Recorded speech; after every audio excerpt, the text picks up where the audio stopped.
I am ranked number one. One! That means I'm the best. George Groves says first trainer Adam Booth abandoned him ahead of his first world title clash with Carl Froch. Groves parted ways with Booth in the lead up to his bout with Froch in November 2013. Wow, that long ago.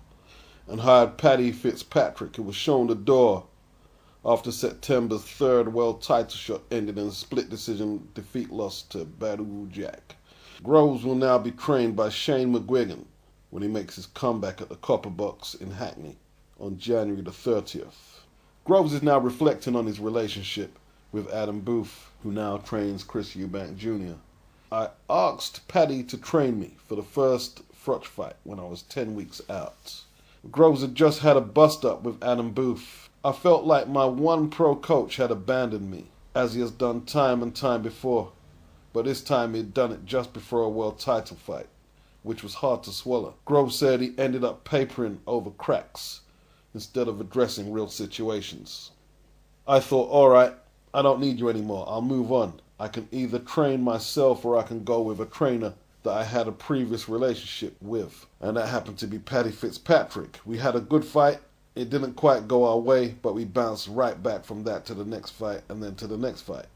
Groves says, Paddy is a great coach with a wealth of experience, but he was never going to be able to get the best from me.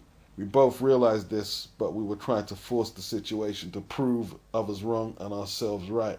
Groves said there was no chance of him having another fight with Paddy training him after the Badou Jack loss.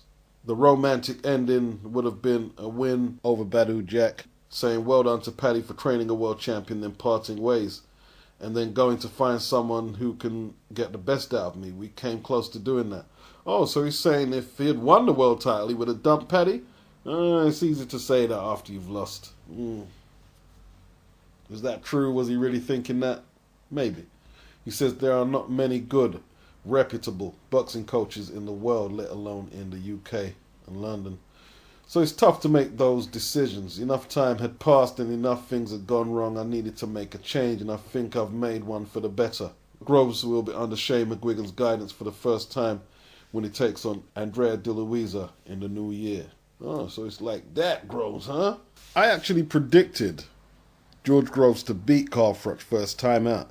And then when I saw the split between Adam Booth and this guy I didn't really know too much about, Fitzpatrick, despite Groves having a prior relationship with Fitzpatrick and working with him, I wasn't convinced. I changed my pick back to Carl Froch.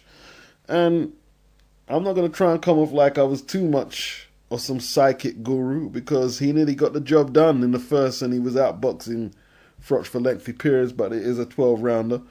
A lot of people blame Howard Foster, and yes, you could say premature stoppage. Yes, you could, but he gave the fight away. He started giving the fight away. He started making mistakes. Panic was setting into his boxing, and this is where Adam Booth could have made a difference, is what I'm guessing. He might have been able to steady the ship. But, Groves has got a lot of regrets, and, recently I'm hearing videos where people are a little disgruntled with the boxers they're fanboys of, and all you're hearing is, if he had did this, and if he hadn't fought that guy, and if he had retired after this, and if he did that, and if this, and if he could...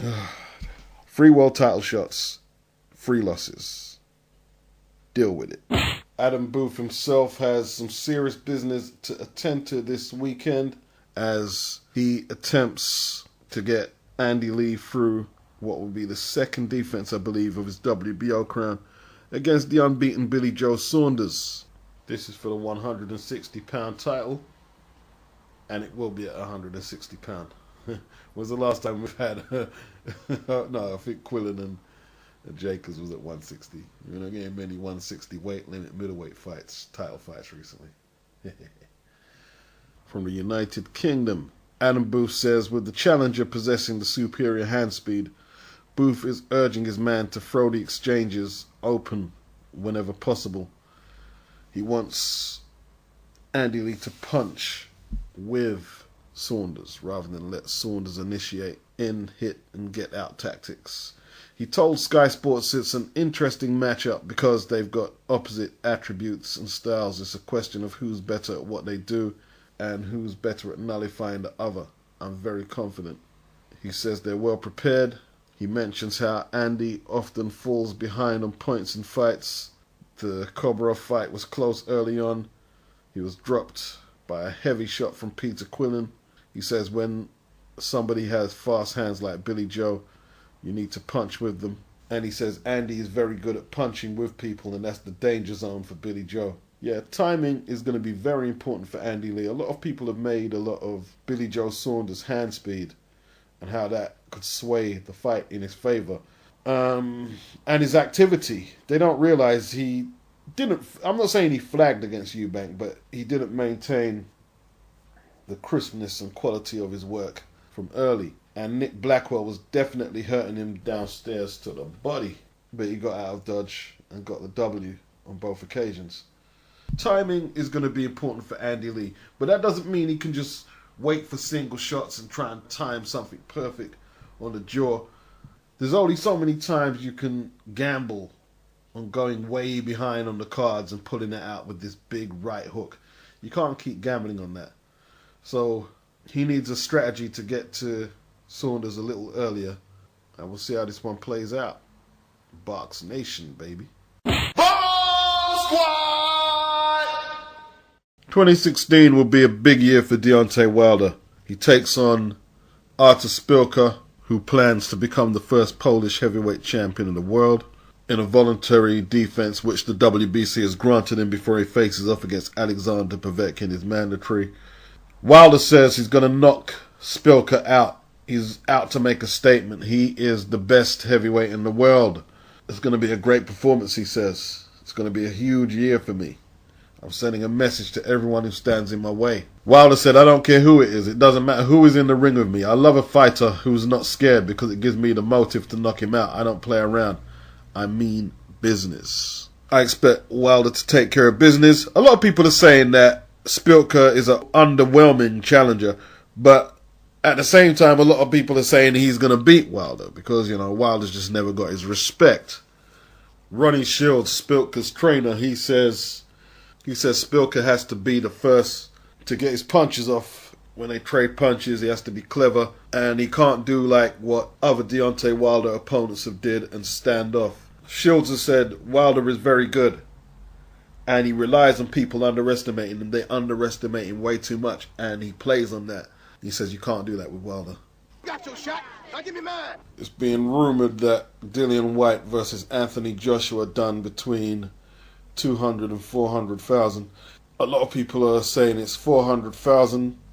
Could be, but Eddie Hearn doesn't officially release the figures for Sky box office events, and I've been told you've got to take what's being rumoured with a grain of salt. But regardless of that, it did good numbers, did very good numbers, in excess of 200,000 for definite.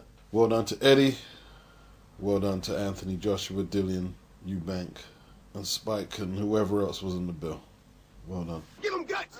I told you I wasn't going away. Orly Harrison has said that Anthony Joshua is a beast. He's real sharp, he's fast, he's like a wrecking machine. Now he needs the fundamentals.